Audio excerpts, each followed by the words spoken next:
to this series in the Road to Atmanirbhar Bharat webinar. I'm Vandana Hari, and I have the pleasure of hosting today's webinar, where we'll be speaking to the Honorable Minister of Petroleum and Natural Gas, Mr. Dharmendra Pradhan.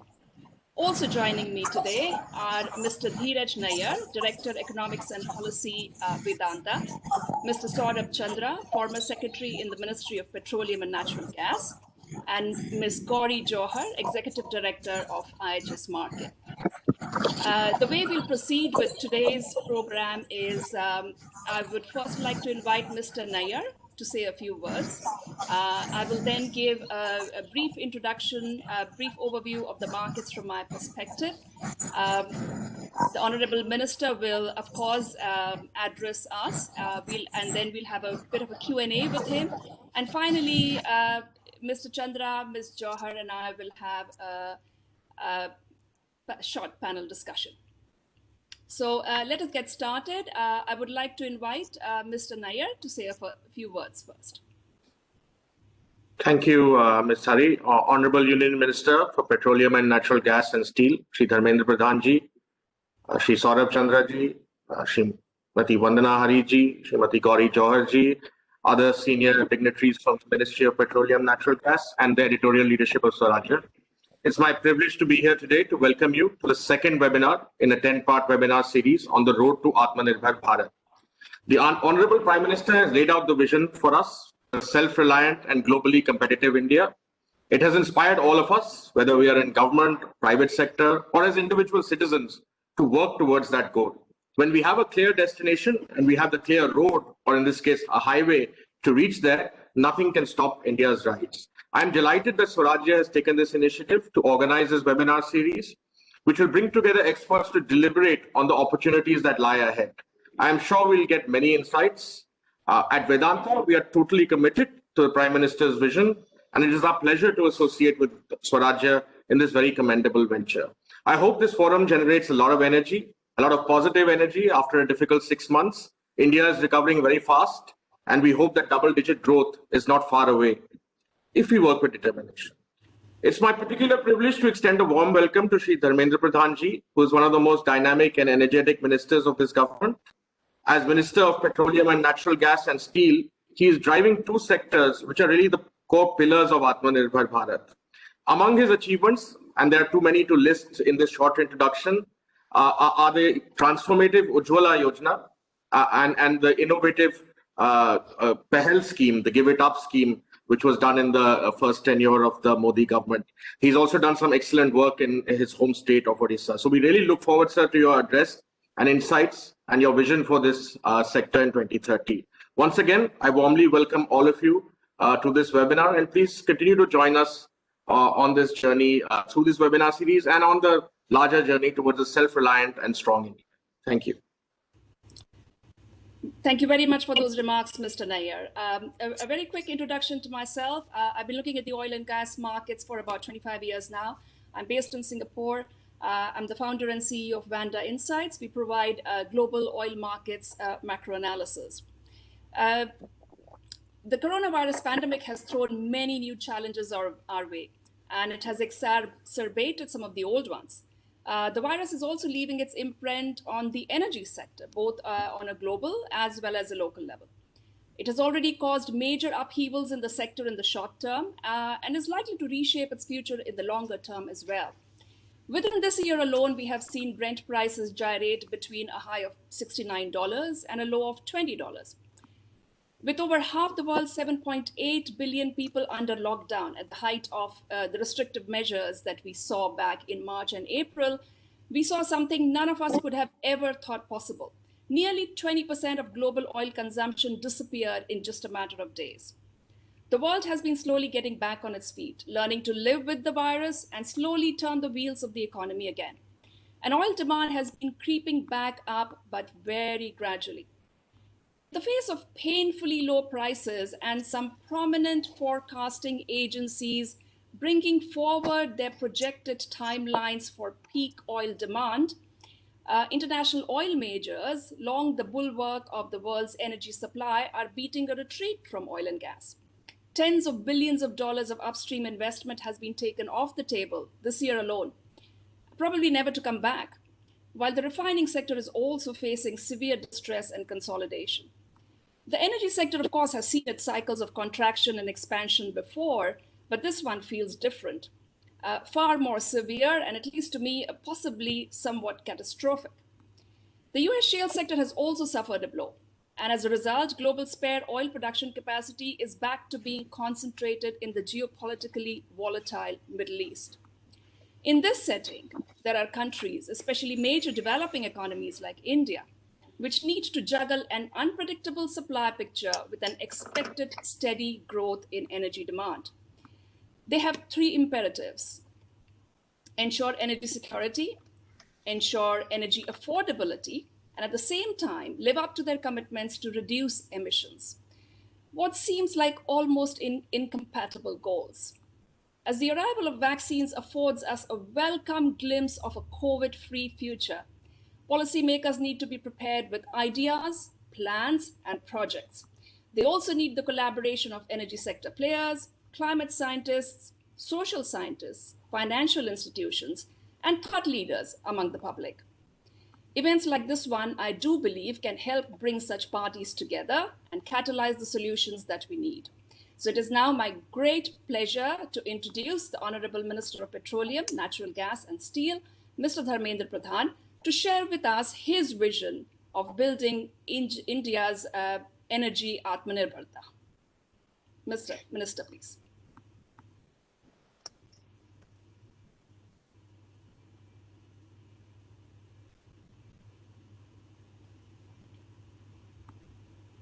Morning to all. Publisher and co-founder of Swarajya Sri Amarnath Govindarajan, founder Bandha Insights, Vandana Hariji, editorial team, experts from oil and gas sector, and friends from media. Happy to be among you today. Friends, we're meeting at a time when we are still grappling with the COVID-19 pandemic. The pandemic has caused havoc around the world, lives and livelihood. It has caused demand destruction and supply chain shocks to the global economy, leading to downturns everywhere. On the supply side, infections reduce the labor supply and productivity. On the demand side, layoffs and the loss of income and worsened economic prospects reduce household consumption and farms investment. Under the strong leadership of Honorable Prime Minister Shri Narendra Modi ji, the government is taking several steps to ensure that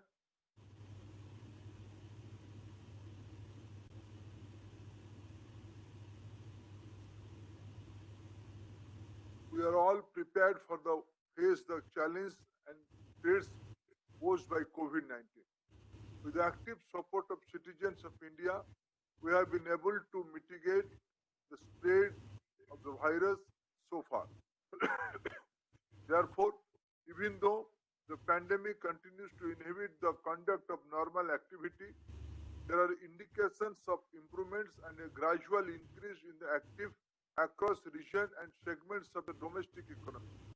Progressive improvements are expected upon the easing of lockdown restrictions that would put the country back on the growth trajectory. The Indian economy in the July-September quarter staged an impressive recovery from the record decline of the preceding 3 months, suggesting that the resumption of economic activity has been gathering pace. India has faced the COVID-19 situation with fortitude and a spirit of self-reliance. The clarion call given by Honorable Prime Minister Shri Modi to become Atmanirbhar Bharat has been very well received to enable the resurgence of the Indian economy. The 5 pillars of Atmanirbhar Bharat focus on economy, infrastructure, system, vibrant demography, and demand. The Atmanirbhar Bharat package and Pradhan Mantri Garib Kalyan Yojana have provided relief to all sections of the society and provide necessary support to all sectors during the COVID-19 pandemic. This will enable India to bounce back quickly and start scripting the next chapter of Indian growth story. In the midst of the coronavirus pandemic, Indian resolve to become self-reliant or an Atmanirbhar Bharat. This dream is turning into a place. Atmanirbhar Bharat has become a mantra for the 130 crore Indians today. I'm confident that India will realize this dream through their abilities, confidence, and potential. Once we decide to do something, we do not rest until we achieve that goal. We agree that there are many challenges for becoming an Atmanirbhar Bharat, which compound given global competitiveness. However, the country has also power to come up with solutions for the same. Earlier, we used to import a 95 masks, TP kits, and ventilators. Today, India is not only meeting its own requirements, but it has also stepped towards to help other countries.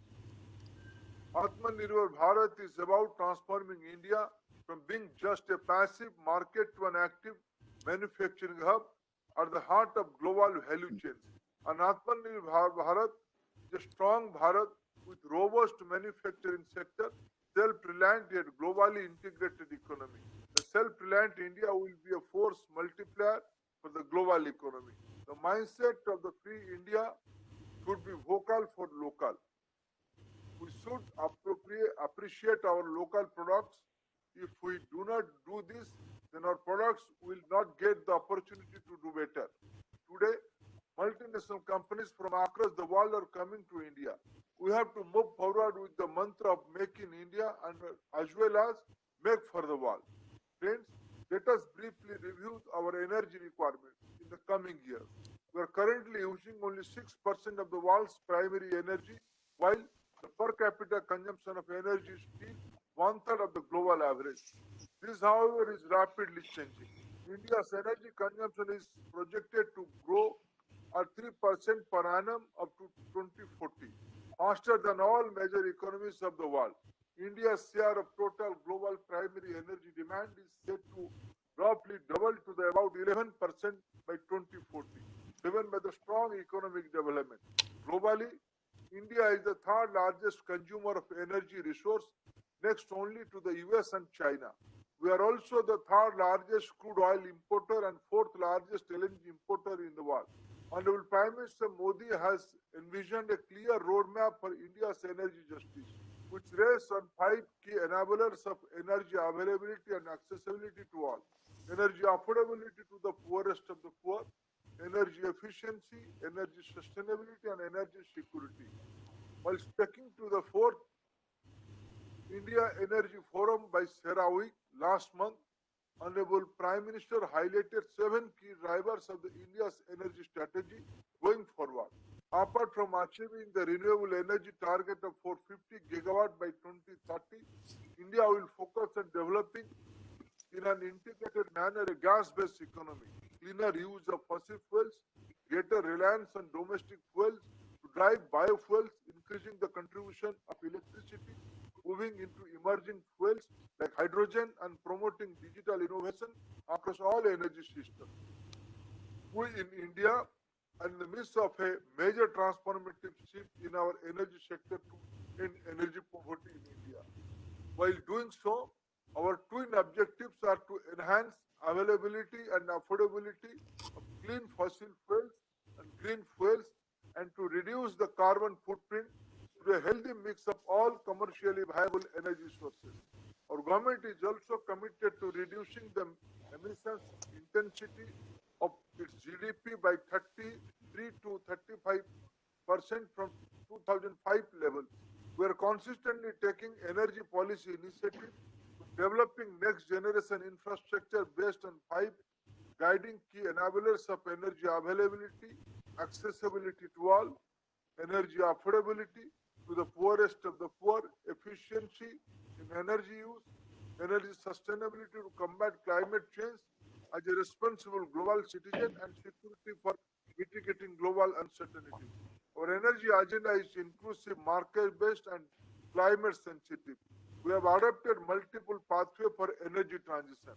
Several studies have indicated that despite our various initiatives, including transition to renewables and other alternate energies, India's oil demand would double and gas demand would triple by 2040. To ensure energy security for our economic growth, we are expanding our refining capacity from current 250 million metric ton per annum to 450 million metric ton. This will help India maintain its self-sufficiency in supply of petroleum products.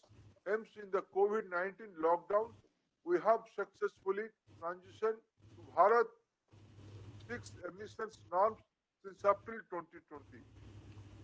Oil marketing companies have started retailing BS6 compliant fuel. This initiative is part of our efforts to curbing emissions in the road transport sector, which in turn will lead to better air quality for citizens across the country. We are taking all efforts to shift towards a gas-based economy, which is vital low carbon pathway enabling the energy transition. We have already laid over 16,800 kilometer long gas pipeline network, while an additional 14,700 kilometer gas pipeline are under different stages of construction. Largest overall out of the city gas distribution network across India has been undertaken to enable inclusive growth. Plants have been chalked out to provide compressed natural gas and piped natural gas infrastructure in most parts of the country. The CNG and PNG infrastructure will be provided in 407 districts. PNG connection for households has increased from 25 lakhs in 40 to 63 lakhs now, and is being further provided to 40 millions, and similar CNG connections has increased from 938 in 214 to 2500 now is being further put up 10,000 CNG stations. After expanding these facilities, 70% of the population will get clean energy. We are also making natural gas easily available to doorsteps for user through the mobile dispensing. Recently, we have laid the foundation stone of the 50 LNG fueling stations across the Golden Quadrilateral and major national highways. Our goal is to set up 1,000 LNG stations within 3 years. I'm happy to share that an estimated investment of $66 billion is lined up in the developing gas infrastructure. Friends, we have launched the National Biofuel Policy in 2018 to promote biofuels in mass scale with a target of 20% ethanol blending in petrol, 5% of biodiesel by 2030. Biofuel is not just science but also a mantra that will provide a new energy to not only India but also the entire world. It has the power to create a balance between our environment and economic development. I'm happy to share that ethanol blending percentage has risen from 0.67% in 2013 to now 6%. We're setting up 12 2G ethanol biorefineries in 11 states with an overall capacity of 1,100 kiloliters per day. We're advancing our collaboration with countries such as Brazil and the US to improve blending technology in transport sector. We're also working towards conversion of used cooking oil and biodiesels in select cities. India joined the elite group of nations in August 2018 by successfully operating a flight running on biofuels. We're keen to expand the use of biofuels in the aviation sector to meet the new ICAO standards. We have a well-developed roadmap for SATAT, an important initiative of our government, which targets to set up 5,000 compressed biogas plants with a target of 15 million metric ton per year with an investment potential of 20 billion. India oil marketing companies are offering to private entrepreneurs assured price and offtake guarantee. The SATAT initiative is in line with the goal of Atmanirbhar Bharat, Swachh Bharat mission and boosting MSME sector. Reserve Bank of India has included CBG project under priority sector that will help in getting loan for setting up CBG plants. I'm glad to inform that a total 1,500 CBG plants are at the various stages of execution. There is also an increased push to adopt hydrogen fuel mix. Last month, we launched the hydrogen enriched compressed natural gas plant and dispensing station in Delhi, and also rolled out the first set of buses with HCNG. We have digitally launched the Indian Gas Exchange, which is country's first nationwide online delivery-based gas trading platform. The IGX will enable the nation to move towards free market pricing of the natural gas. Friends, we have significantly improved the ease of living of the common people by enhancing access to the clean cooking fuel, which we have called the Pradhan Mantri Ujjwala Yojana, or Blue Flame Revolution, by providing 80 million LPG connections to the poor households, covering 98% population in the country. Prime Minister Sri Narendra Modi ji envisioned LPG as a catalyst for social change, an instrument of ending energy poverty. Our government set up a roadmap for reducing India's crude oil import by 10% by 2022. We are in the process of developing new strategies and initiatives to achieve this target. Enhancing indigenous oil and gas production is our utmost priority.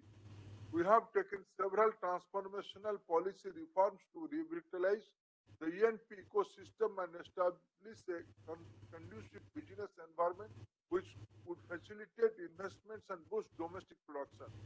Discover small field policy, hydrocarbon exploration and licensing policy, open acreage licensing policy, setting up a national data repository, policy to promote and incentivize enhanced recovery methods for oil and gas, policy framework for exploration of the unconventional hydrocarbons, and so forth. I'm happy to share that till we have completed the 5 OLAP bid rounds and 105 exploration blocks have been awarded, while under 2 DSF rounds, 54 blocks have been awarded to various domestic and international bidders. Since 2014 onward, government has been progressively moving towards marketing and pricing freedom regime of natural gas. We have allowed complete pricing and marketing freedom for domestic gas discoveries done after February 9, 2019, and premium price for gas from difficult areas. Inspired by the vision of the Honorable Prime Minister for an Atmanirbhar Bharat, recently a reliable and scalable portal which will provide opportunities to new entrepreneurs and existing manufacturers to invest and expand their manufacturing base in India. Besides this initiative, our oil PSUs are regularly holding digital vendor meeting with the core themes of localization. In the oil and gas sector, we see open spaces for startups in both within the existing domain for oil and gas, as well as the upcoming areas like fuel cells, solar energy, hydrogen, alternative source of energy, electric vehicle, etc. I'm happy to announce that currently about 175 startups are at various stages of incubation under oil and gas PSU, with allocated fund of 200 crore to selected startups, which is 62.5% of placed funds committed during Startup Sangam. Decarbonization of our energy sector is picking up momentum as part of the energy transition. Our country is naturally endowed with the very high levels of solar resource, and the long coastline makes an attractive proposition for wind power. India has had one of the fastest renewable energy growth among the large economy. I'm happy that oil and gas companies in India, including oil PSUs, are investing in developing renewable energy projects by focusing more on green energy investment such as renewables, biofuels, and hydrogen going forward.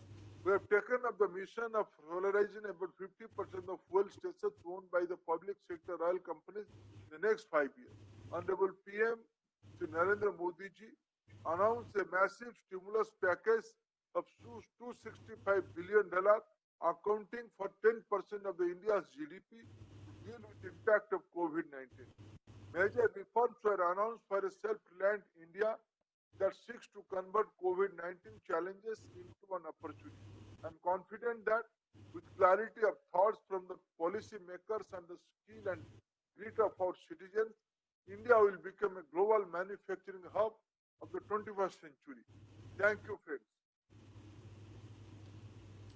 Thank you very much for that, Mr. Pradhan. And I'd like to pick up, you've given us a very comprehensive view of India's oil, gas, renewables sector. I'd like to pick up on your point on India's growing energy imports, specifically crude oil.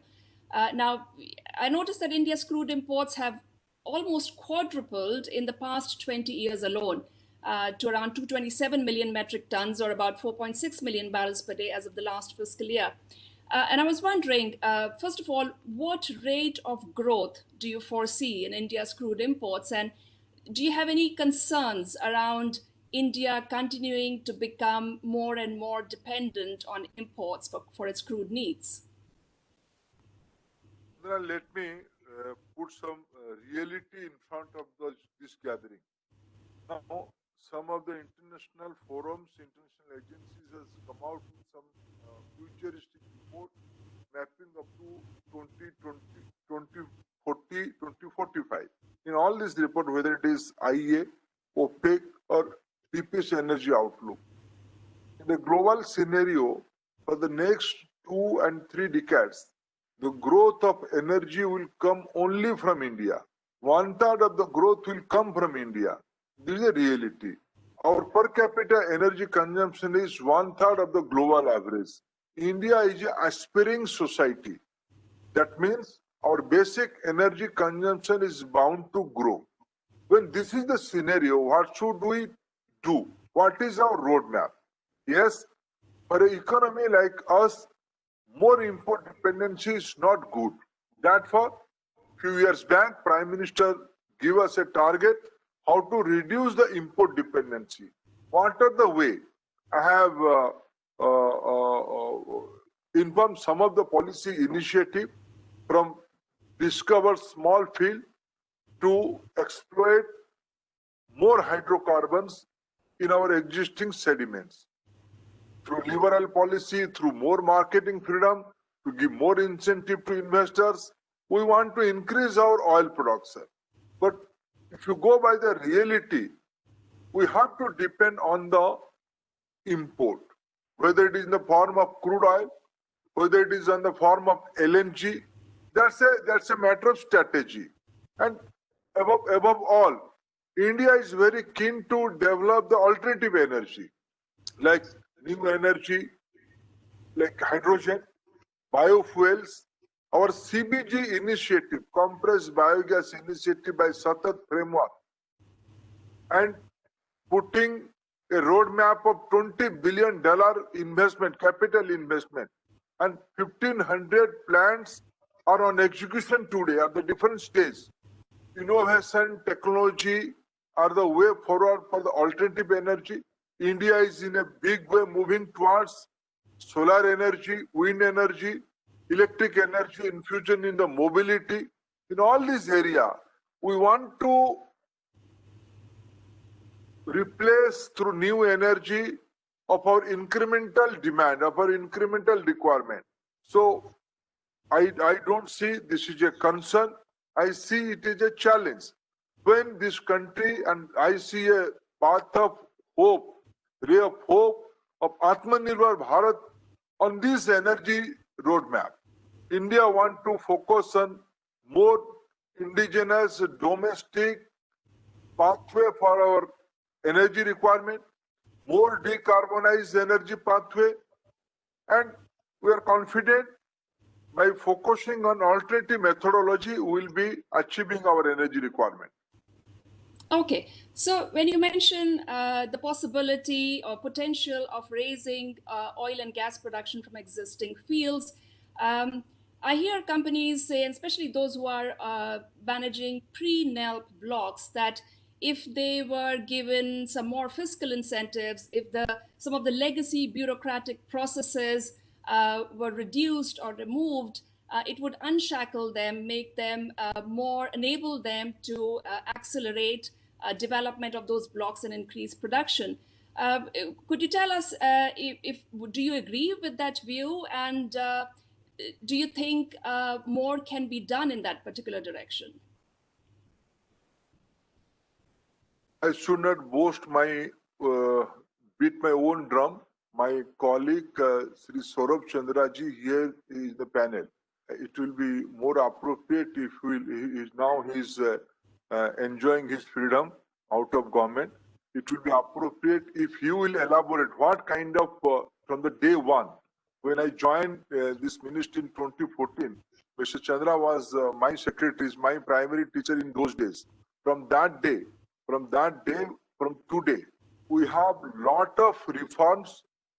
The basic question you put, and if you put this question to Mr. Chandra after this discussion, he will give an elaborate objective. He can criticize me also. He can give an elaborate detail how this government has adopted the reforms. If I set one example, till 2014, the total acreage given to exploration and production was around 90,000 square kilometers. Today, from DSF 1 to OLAP fifth round, we have uploaded another 1,65,000 square kilometers in addition. This is the statement. If our policy are not investment friendly, if our policy are not open, if our policy are not transparent, how this kind of investment are coming, and there is a belief only big company can bring investment. It's a myth. If I cite one comparative analysis, the entire Texas economy of shale gas and shale oil has not been developed by big companies of the oil and gas sector. The small company of Texas has developed the oil and gas sector, the shale oil and gas sector in America. We are envisioning a similar kind of situation through progressive policy in India. Lot of small, mid-size and big player also. After all, BP is increasing its investment in India. Exxon Mobil is in active discussion with some of our companies to participate in some of our producing field. Total is here in India. Shell is already here in India. Mr. Nair is representing Vedanta. Vedanta is emerging as the fastest growing E&P company in India. In all these things indicates our policies are open, our policies are progressive, our policies are transparent. Therefore, people are reposing faith and investing. I will certainly talk to Mr. Chandra about this, as you suggest. I completely agree with your point that, in fact, global oil and gas majors are increasingly reducing their footprint in oil and gas, and that probably means a new breed of investors has to emerge. But before I let you go on that point of the pre-NELP blocks, can all of us have your commitment that you're willing to listen and your doors are open for any more incentives or reduction of bureaucratic procedures that these companies are looking for? Vandana ji, our government's motto is minimum government, maximum governance. Why you are sticking up to a particular point, I fail to understand. I will be more than happy. I am willing to listen to anybody, and there is a transparent system, and we all should. This is the statement I am giving. From 90,000 square kilometer to 1,65 kilometer in addition. This is a statement. If we are not listening to people, we are not open to the people, how this much of developments are there? Okay, let's talk about energy security. Under the International Energy Agency's guidelines, the OECD countries maintain about 90 days worth of net oil imports. Now, India, I understand, has made a start on its strategic oil storage. Can you share with us what your plans are for further developing that storage, and what level of storage would you like to get to in terms of strategic oil stockpiles in India? India has successfully implemented its first phase of strategic petroleum reserve with a capacity of 5.33 million metric ton. We have successfully filled up all the cavern we have developed in last few years. We have three kind of models. In some of the area, some of the PSU company have stored some oil. In some of the space, company like ADNOC has through a business model, they have invested money and they have stored some crude oil. And rest of the part, we have taking the advantage of the low oil price in last few months. India has filled up its vacant cabin by the budgetary plan. By this 5.33 million metric ton additional capacity at SPR, today, India's India's crude oil storage facility is up to 74 days. Now, India is moving towards phase 2 of the SPR model, taking experience from the phase 1, where we want to develop more commercially friendly model for the SPR phase 2, where we want to develop the SPR phase 2 around 6.5 million metric ton capacity. How it will be more business friendly. People can come, people can invest, and people can do business more flexibly. That will be win-win to both of the party, Government of India, our sovereign requirement, and the investor. This model has to, all the developed country has that kind of model. We are developing much better model than that also. We are exploring all the scenario and situations. And very soon, India will move towards the desired number. Okay. Let's talk about natural gas. In terms of transitioning India's energy sector to more consumption of natural gas, clearly one of the major requisites of that is a lot of investment in infrastructure, and aside from securing natural gas, both from domestic sources and overseas. Can you share with us what are some of the major challenges that you see in terms of catalyzing a faster adoption of natural gas in India? And is this an area where you would be particularly looking for private sector investment and foreign investment? Let me put a bare fact in front of all of us. When Prime Minister Modi was in charge of Gujarat as Chief Minister, he strongly believes in those days, and he has implemented that very successfully to have a gas-based economy. Gas-based energy model has its own advantage. It's more cleaner, more cost-effective, and it's a futuristic energy source. When the global average of gas is around 24-25%, Gujarat as a state's energy mix average is 26%, which in India, national average is 6.5. Since last 6.5 years, consistently, each and every step we have taken on the energy sector, especially in oil and gas, it is more gas-centric. Whether it is putting more LNG terminals, whether putting more trunk pipelines, whether having CGD network to more than 400 districts, whether policy reform to give more pricing and marketing freedom to the gas producer, more liberalized policy for more gas production, more CBM production, giving focus to compressed biogas, CBG, all these things are complementary to each other. We're conscious and we're very responsive and responsible in this manner, this issue. We want to give cleaner fuel to our citizen. Today, we're spending $66 billion, especially in the gas infrastructure. Previously, the gas infrastructure in country were west and north centric.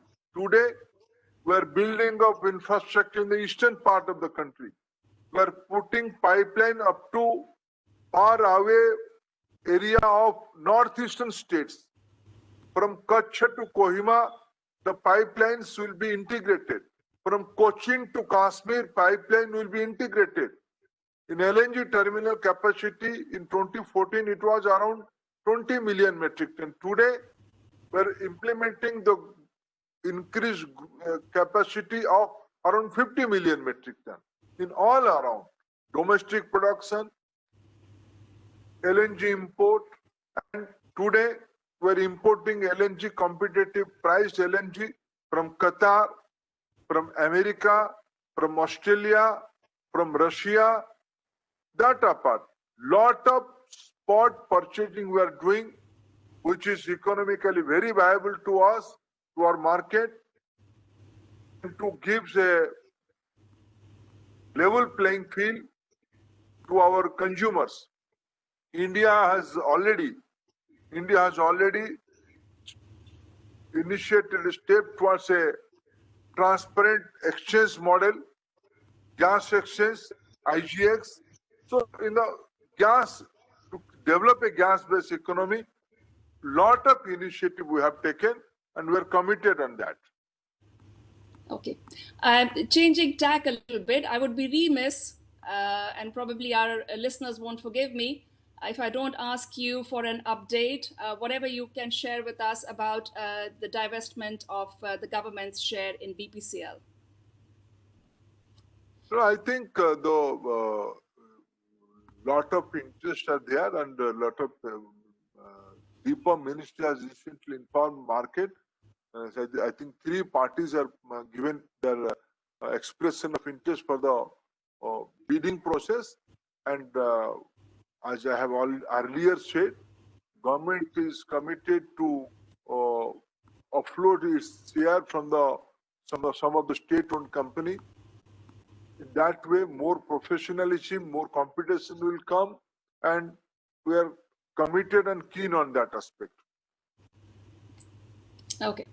So thanks to the surplus resulting from the global oil demand slump this year, oil is now a buyer's market, one can say. And it could remain so for the foreseeable future. A lot of export-dependent producers, especially in the Middle East, are trying to build new bridges with major buying countries like India. And as you mentioned, their companies are also very keen to invest in especially downstream infrastructure where they can capture the marketing margins in these major emerging consumers as well. I'd like to know, how do you plan to capture this opportunity where for all the decades that we have seen the oil market, it was they had the upper hand, but now the buyers have the upper hand. So how do you think India can leverage on this opportunity, especially vis-a-vis the major suppliers in the Middle East? The OPEC has recently organized one workshop where they have gradually started recognizing the expectation of the buyers. India is consistent on one issue: gone are the days of monopoly. Producer will decide and consumer is bound to pay. The amount is the issue of past. Now, equally, you have to recognize the expectation and aspiration of consumers. This is a consumer market today. As I said, it's a market driven by India's growth, because almost all the predictions are there. 1/3 of the growth of next 2 decades will come from Indian market. So we're very open and clear on certain issues. India needs the reasonable and responsible price by its producer. India is open to all the producers. We want to have a mix producers. We want to have a mixed destination of the import. We are more focused on LNG. We are more focused on alternative fuels, technology, innovation, all these things are. And we have to, after all, we are a responsible country. My Prime Minister is committed at COP21 at Paris in 2015, being a responsible global leader. He has pledged we will reduce our emission. So we want to have sustainable energy methods. So innovation, technology, and fuel like electricity, fuel like hydrogen, fuel like biofuels, ethanol, these are the methods. So producer has to realize one thing: gone are the days of monopoly. You have to recognize the aspiration of consumers. Okay. And my last question for you, and thank you, you've been very, very patient with me. We've had an election in the US. And we saw the Trump administration certainly leave its mark on the global energy markets. We had sanctions against Venezuela, sanctions against Iran. President Trump also intervened directly with OPEC, non-OPEC, back in March when they launched into quite a damaging price war, damaging for the oil sector, of course, not for consumers. I just want to get your thoughts on how do you see the transition to the Biden administration in the U.S. In terms of what could this mean for India and India's energy sector and energy diplomacy with the U.S.? No, nothing will change. And then, according to my understanding, elections are regular practice in America. There's a change of guards and change of parties. It's a regular process in America. So it happens America this time also. Sometimes it's happened after 8 years. This time it's happened after 4 years. There is in both the parties, whether it is Republican or Democrat, as a country, there is a strong bondage between America and India.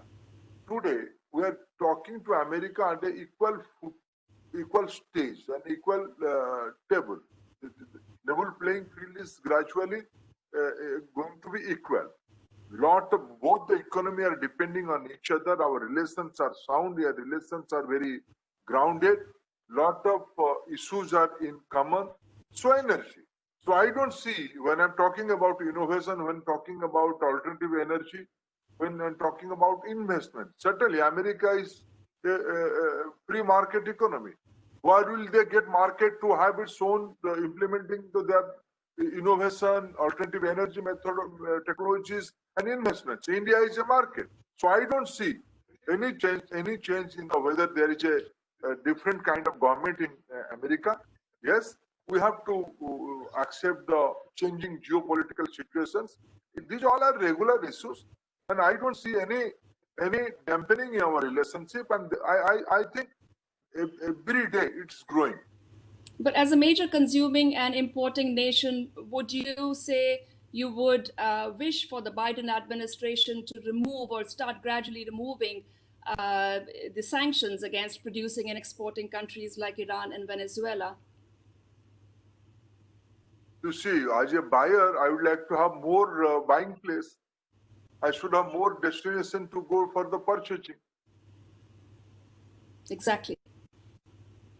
Okay. Thank you very, very much, Minister Pradhan, and for your time, for your all your very comprehensive picture of your plans, and for answering the questions. I'd like to now invite Mr. Chandra and Ms. Johar for a brief discussion on some of the points that the Honorable Minister has raised, and some issues which are very close to the heart of both our next speakers. So, Mr. Chandra, I'm going to put you on the spot first, since and you can thank the minister for that. He said you should be able to tell us about all the progress that has been made in terms of the ease of business and creating a better environment for the currently producing companies, oil and gas producing companies in India. So what's your view on that? Thank you so much. Let me start with the upstream. Now, the reform process in India is necessarily incremental, except for the big bang reforms that were done on the 18th of October, 2014. Now, the first thing in the upstream that was done is that the realization that NELP, with its production sharing contract model, was not working. It's still not yielded anything significant except for the gas discovery in the KG Basin, as far as production goes. So the first step was to junk the production sharing contract model with all its problems, led to plenty of arbitration and litigations, and move to a revenue sharing model. The next step was the open acreage licensing policy, and moving from the revenue sharing model to the royalty tax model for all basins except category 1.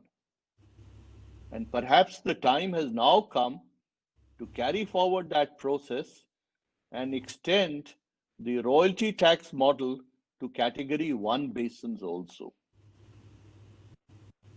When a lot of small companies come in, then you need an ecosystem. This is how the shale gas industry developed in the US. You need a lot of service providers. That is slowly developing. But the biggest reform on the 18th of October was deregulating diesel. The test of reforms is how it's withstood through time. The under recovery in the previous year was 90,000 crore on diesel alone. So you got rid of that under recovery. It's become a huge source of revenue for you, which has helped to handle the fiscal deficit. And in spite of the high prices, the government has had the courage not to roll it back. There was a lot of fear that it would be rolled back. So all that I'm saying is that a lot of decisions have been taken. Leadership is all about taking risks and courage. Now, the time is to carry it forward, and carry it forward especially in the nomination fields, for the simple reason that 71% of your crude oil production and 83% of your gas production comes from there. Now, what can you do there? What can you do for crude oil there? I mean, for example, crude oil, maybe for incremental production over last year's production, you can waive the cess off. You can give concessions on the royalty from offshore areas because that is within the remit of the government of India. For gas, you can allow a certain percentage to be marketed free, to be traded on the exchange. See, gas exchange has to be developed on something on the lines of the national balancing point of UK, which has LNG, which has North Sea gas, which has gas from all over the continent. So finally, the gas exchange will be the answer for gas and gas competition. Yeah, I couldn't agree with you more on the reforms in removing fuel subsidies. And I've looked at this issue quite a bit, studied the fuel subsidies, not just in India, but elsewhere. In a lot of Southeast Asian countries are still under the burden of that. So absolutely, I agree with you that some of the reforms that have been done in the downstream sector have been quite spectacular. And I take your point, Mr. Chandra, that in India, I think one just needs to be patient, that reforms are incremental. I do appreciate that it's a huge machinery and it takes time to, or shall I say, a big ship, and it takes time to change direction. Ms. Johar, if I may just bring you in on the topic of natural gas, and the minister spoke quite a bit about creating a gas-based economy in India. What to your mind are the main challenges in India's transition to natural gas, and what are some of the areas that you would say it needs to tackle first? Like, what would be the order? There's of course there's infrastructure, there's gas exchange, there's LNG imports that need to be secured if the country is going to use more gas. So you could tell us a little bit about challenges and in which order do you think they should be tackled?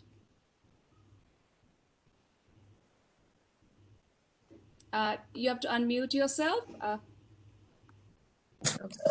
Thank you. Thanks, Vandana. Thanks to the Swaraj magazine to have IHS Marketeer and myself. Coming to the natural gas sector in India, I think, in many ways, the decade up to 2030 will be a defining decade. And the reason I say that is, I think many of the policy changes, many of the market push, many of the infrastructure framework that has been put into place up to now is going to begin to yield results in the 2030s. And if I just start saying, we're going to see more domestic gas production come online, and a lot of that is due to a lot of the policy changes that Honorable Minister spoke about, Mr. Saurabh Chandra spoke about, wherein we're actually going to have new deep water gas come on stream back to back literally in the next 3 years, which is significant. And that gas will constitute a significant part of India's demand, India's production as well, in the range of about 10 to 25%. So I think that is very significant to recognize. Then we see all these new pipelines which are now in the process of being laid. So, that's the hard infrastructure coming to play. So you have the molecules coming, you have the hard infrastructure coming. You also have new market mechanisms, which is the gas exchange. Now, the gas exchange is, I would say, really in its initial days right now. And so that it becomes the NBP, which, Mr. Chandra alluded to, I think what would be needed is a real coming together through trust between the producers and the consumers, because in a market, that trust is very important between the producers and consumers. And I think that the beginnings have been made. I mean, the India Gas Exchange has a market advisory committee, and it is fascinating to see that you actually in that market advisory committee, you have all the producers and consumers represented, and the transporters and the marketers of, and some of the city gas companies, and you have, ceramic companies, gas companies. So you truly have the makings of a market which is beginning to happen. However, if you look at, say, the instance of the Henry Hub, which I studied very deeply in the early 90s, which happened in the US, it takes about 5 to 10 years for systems like this to come into place, no matter where you are in the world, because it takes time for all the enabling regulations to come in space. Now, one of the enabling regulations which is coming into effect now as we speak is the new tariff policy, the new gas tariff policy. One of the classic things on the downstream that has challenged the growth of the gas sector has been this whole downstream build-up of the end consumer price in terms of taxation and tariffs. And one aspect, and it's also about how the tariff moves across the different pipelines through a certain pancaking of tariffs. That is going to change now. And I think that itself will shave off in certain pipeline systems anywhere from, half $1 per MMBTU to about $1 per MMBTU in the ultimate end consumer gas price buildup. I think the thing in that equation, we have the upstream pricing sorted out thanks to the reforms that were alluded to before by the Honorable Minister and Mr. Saurabh Chandra. In the downstream reforms, the tariff part is now sorted and it has to come into, it has to be acted. But the taxation part is yet to be addressed fully. And that gas has to come into the GST framework. There are certain, mechanisms which, in a state like Gujarat, certain companies have sort of done high seas sales of LNG and offset some of that consumer price buildup. So I think on the policy front, if that can be addressed, that will be a big game changer. And from that, now with the new pipeline code and the new tariff policy coming from, the PNGRB, the Petroleum and Natural Gas Regulatory Board, what we will see is the possibility for a certain amount of contractual flexibility, the ability to, break up gas into smaller parcels for smaller consumers. Exactly. I think that process will begin to unlock in this decade. So I think this decade is a defining decade in that sense. You have all these things, new infrastructure, new terminals, new pipelines, new molecules, LNG, and these enabling regulations and the gas hub all coming together. So I think the impact of this will really start showing up, towards the middle or the second half of the decade, when all of these are more fully in place. Okay, actually you answered my second question as well. I was going to ask you to, I'm not sure if you heard me. I was going to ask you to look at your crystal ball and say, when do you think a vibrant, fully tradable, fungible gas exchange, gas trade will happen in India? And I suppose what you're saying is that sounds to me quite optimistic. So you're saying sometime in the second half of this decade? Yes. I would say this is a very defining decade, and see, gas used to be at about 11% in the primary energy mix at the start of the 2011 period. So we could see it go back to that level, and if things, if the consumers really pick it up, and I think there's a layer of the energy transition that comes in, that that gas is seen as this cleanest fossil fuel, this transition, and I think that is where there'll be probably an increased adoption also by industries, by different classes of consumers. So the second half of the decade is what my crystal ball suggests. Yes. Okay. Sounds good. And just on that point, as India's gas consumption increases, I presume India's gas imports will increase as well. And India has been mostly buying its gas on long-term contracts. Do you see that changing as well? Do you see more of a spot buying of gas starting to emerge as well in India? Absolutely. I think, there again, whether we look at the global consumer or the Indian consumer, the consuming mindset is one of leveraging the changes in the market conditions. So right now, we are firmly in a buyer's market, and what better than to take advantage of, spot, which went down to $3 an MMBTU, when COVID just hit.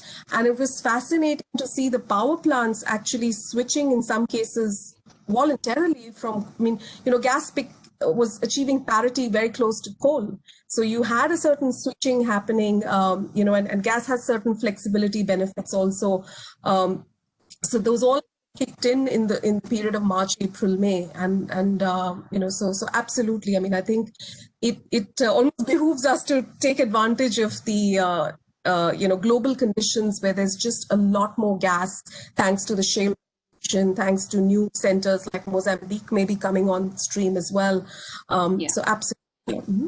Yeah, and that surplus is expected to remain for the next several years, I understand. Mr. Chandra, so India has also been upgrading its upstream contracts in a bid to attract more investment into fields that have not so far been explored and developed.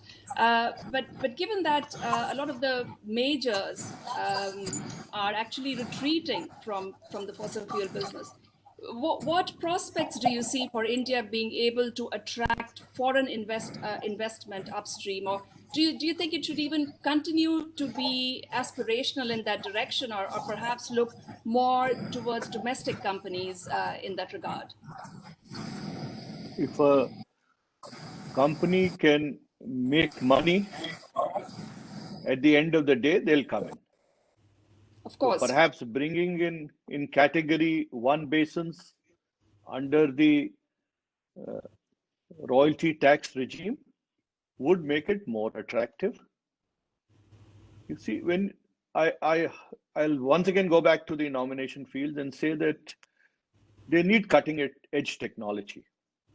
Now, how do you get cutting edge technology? Now, that is with the international oil companies, the oil majors. Normally, technology rides on FDI. Now, getting FDI into nomination fields is actually a very sensitive subject. One has to find ways to get technology into the nomination fields. It is believed, I don't know whether it's correct or not, that there's another Bombay High below this Bombay High. But you can't do seismic studies because of the basalt layer. So is there a technology which can help you to do seismic studies there? Then when you look at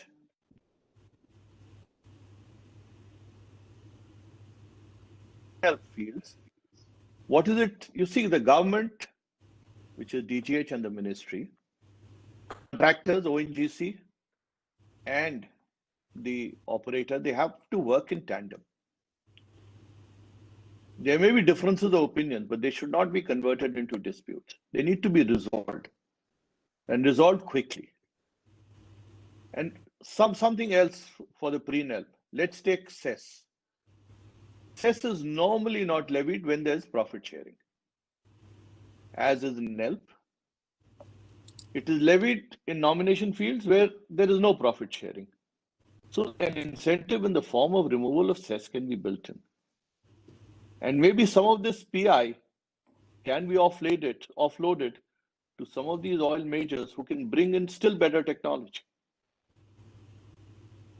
So you have to go actually contract regime-wise, and then whatever else has been done till now, you build on it.